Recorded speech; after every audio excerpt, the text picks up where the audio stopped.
Merci madame. La parole est à monsieur Jean-Pierre Barbier.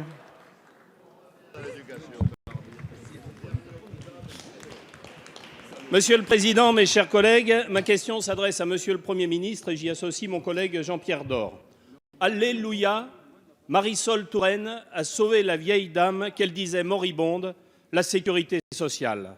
Une nouvelle affirmation péremptoire et sans fondement selon une méthode éprouvée et éprouvante que nous avons subie tout au cours de ce quinquennat. Cette nouvelle annonce est contestée par la Cour des comptes et par les chiffres.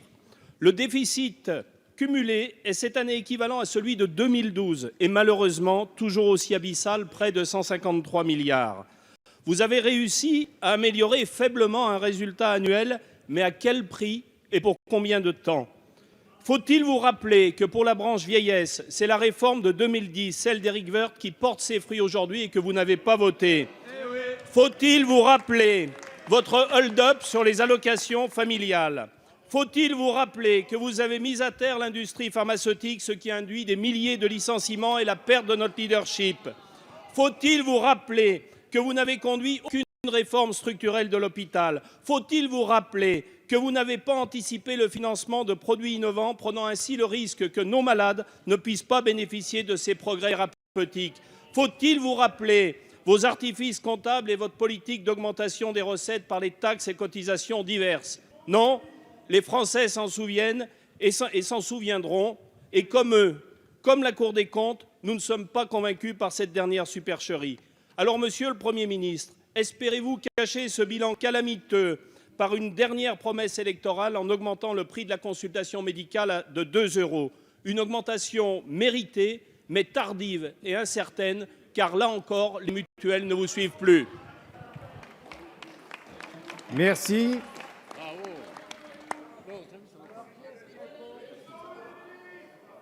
La parole est à madame Ségolène Neuville, secrétaire d'État chargée des personnes handicapées et de la lutte contre l'exclusion. Merci Monsieur le Président, Mesdames et Messieurs les députés. Je veux d'abord excuser la ministre de la Santé et des Affaires sociales, Marisol Touraine, s'il vous plaît, allez. A dû partir à une réunion des directeurs hospitaliers. Alors, Monsieur le député, je veux vous répondre tout à fait sincèrement et honnêtement.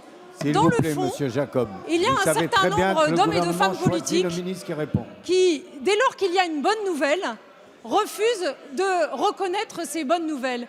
Moi, j'appelle ça des oiseaux de mauvais augure. Oui, il y a des hommes et des femmes politiques qui, de façon continuent d'apporter des mensonges en réalité à la France et aux Français. Parce que ne vous en déplaise, les comptes de la sécurité sociale vont bien. Ne vous en déplaise, quand c'était vous qui étiez au pouvoir, oui, il y avait plus de 17 milliards de déficit.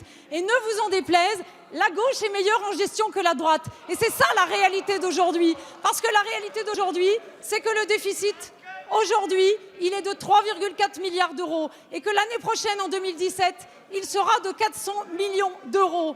Et oui, c'est une bonne nouvelle, ne vous en déplaise. Ne vous en déplaise, quand vous étiez au pouvoir, vous n'avez fait que des déremboursements. Vous avez fait des franchises et des déremboursements. Nous avons créé de nouveaux droits. Oui, nous avons remboursé l'IVG à 100%. Oui, nous avons remboursé la contraception pour les mineurs. Oui, nous avons pris en charge les malades de l'hépatite C. Et justement, nous avons négocié avec l'industrie sur le montant des médicaments de l'hépatite C, ce que vous n'avez jamais su faire avec les médicaments innovants. Oui, nous avons mis en œuvre les génériques.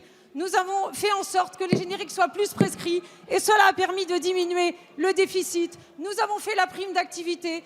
Nous avons créé le compte pénibilité. Tout ça, ce sont de nouveaux droits. Et oui, ça vous ferait mal de le reconnaître. Merci. La parole